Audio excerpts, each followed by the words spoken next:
나이 들어서 이렇게 하시는 분들이 가장 걱정을 많이 하고 두려워하는 게 인상이 변하는 겁니다. 그래서 쌍꺼풀 없이 살았는데 쌍꺼풀 이렇게 예쁘게 지고 싶다 할 경우에 이제 그런 자연스러움 유지하면서. 안녕하세요. 압구정 에비뉴 성형외과 의학 박사 원장 이백권입니다.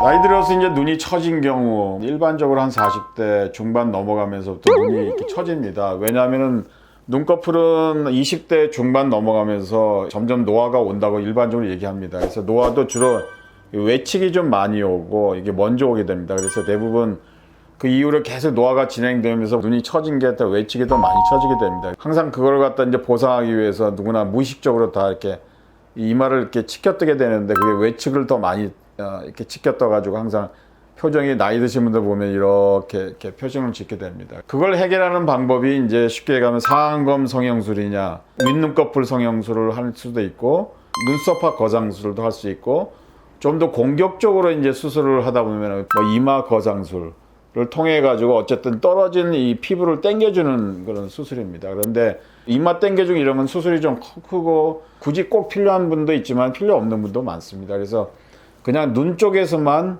간단히 우리가 처진 거를 해결할 수 있는 방법이 좀 상안검하고 눈썹화 거상술이 있습니다. 눈썹 위로 거상하는 경우는 있지만 그거는 흉이 많이 났기 때문에 절대 추천하지 않습니다. 두 가지의 큰 차이점은 나이 들어서 이렇게 하시는 분들이 가장 걱정을 많이 하고 두려워하는 게 인상이 변하는 겁니다. 그래서 이 처진 거를 갖다 이렇게 해결하기 위해서 뭐 쌍꺼풀을 만들든 아니든 그걸 수술하고 나서 인상이 굉장히 강해지고 보인다든지 뭐 사납게 보인다든지 그런 식으로 표현하시는 분들이 많습니다. 그래서 그런 인상이 변하냐 안 하냐 그것만 생각하시면 됩니다. 상안검 이게 윗눈꺼풀 아래쪽에서 우리가 쌍꺼풀 라인 쪽에서 속쌍꺼풀이든 뭐 쌍꺼풀을 안 만들어도 좋은데 아래쪽에서 하는 경우는 거의 인상이 변한다고 보셔도 됩니다. 특히 쌍꺼풀을 만드는 경우는 더 그렇습니다. 그렇지만 눈썹화 거상술은 본인이 젊었을 때 처지기 전에 한 10년, 20년 전의 모습으로 돌아간다고 생각하시면 됩니다. 그게 왜 그러냐면은 속눈썹에서 윗눈썹으로 갈 때 얇은 피부가 점점 두꺼워집니다.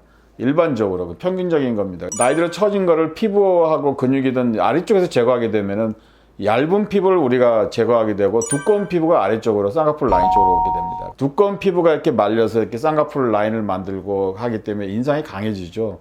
쌍꺼풀 두꺼우면 강해집니다. 그런 개념이고 얇은 속쌍꺼풀이든 원래 있던 쌍꺼풀이든 이게 얇은 피부를 그대로 보존하면서 처진 것만 해결하는 게 눈썹 밑에서 이렇게 제거해가지고 올리는 겁니다. 눈썹화 거상술의 경우는 뭐 쌍꺼풀을 만들거나 그러진 않습니다. 원래의 자기 한 10년, 20년 전의 모습으로 돌아가는 게 눈썹화 거상술이라고 생각하시면 되고, 상안검 성형술은 인상이 좀 강해질 수 있다. 물론 상안검을 하면서 쌍꺼풀을 갖다 안 만들 수도 있습니다. 그래서 안 만들면은 좀 이렇게 인상이 강해지는 건 덜하지만 아까 얘기했다시피 주로 이게 외측이 이렇게 처지기 때문에 아래쪽에서 하게 되면 외측에 있는 피부를 반드시 제거를 해줘야 됩니다. 항상 라인이 이쪽으로 외측으로 이렇게 좀 나갑니다. 아무리 흉이 안 보여도 가르단선이 외측으로 나가는 반면에 눈썹화는 이렇게 눈썹이 있기 때문에 여기서 이렇게 올리니까 눈썹 밑에만 절개를 해도 크라우스 핏이라 그래가지고 까마귀 발이라고 뭐 이렇게 표현을 하는데 거기가 이렇게 이 해결이 되는 겁니다. 여성분 경우는 대부분 이렇게 또 화장들 하시고 메이크업을 통해 가지고 그런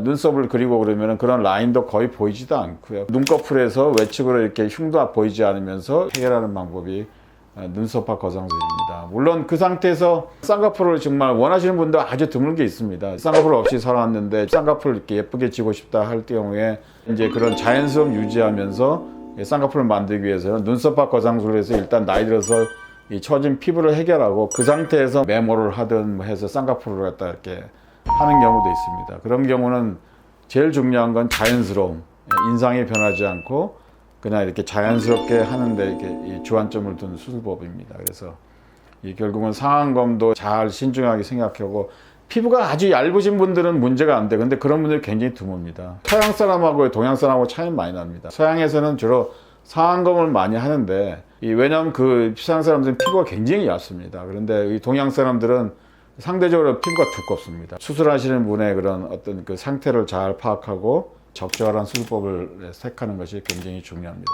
저는 어쨌든 그래서 모든 여성인 경우에 인상이 변하고 싶지 않다. 자연스럽게 보이고 싶다면 눈썹화 거상술입니다. 상안검은 그런 모습을 하기 어렵습니다. 그래서 인상이 강해집니다. 그리고 상안검 성형술은 남성인 경우에는, 남자의 처진 경우에는 상안검 성형술을 제가 권합니다.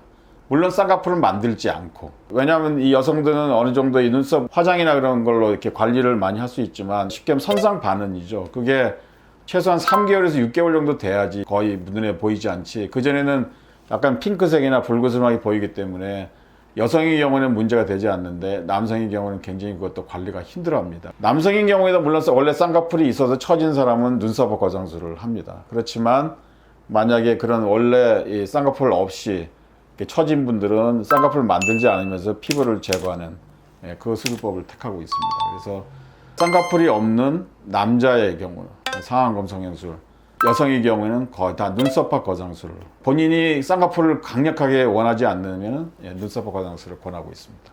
상안검 성형술에 대한 것도 제가 이전에 유튜브로 이렇게 올려놓은 영상이 있습니다. 그래서 그걸 참조하시면 좀 더 자세한 설명이 되어 있고 또 이해하시는 데 도움이 될 것 같습니다. 네, 이상입니다.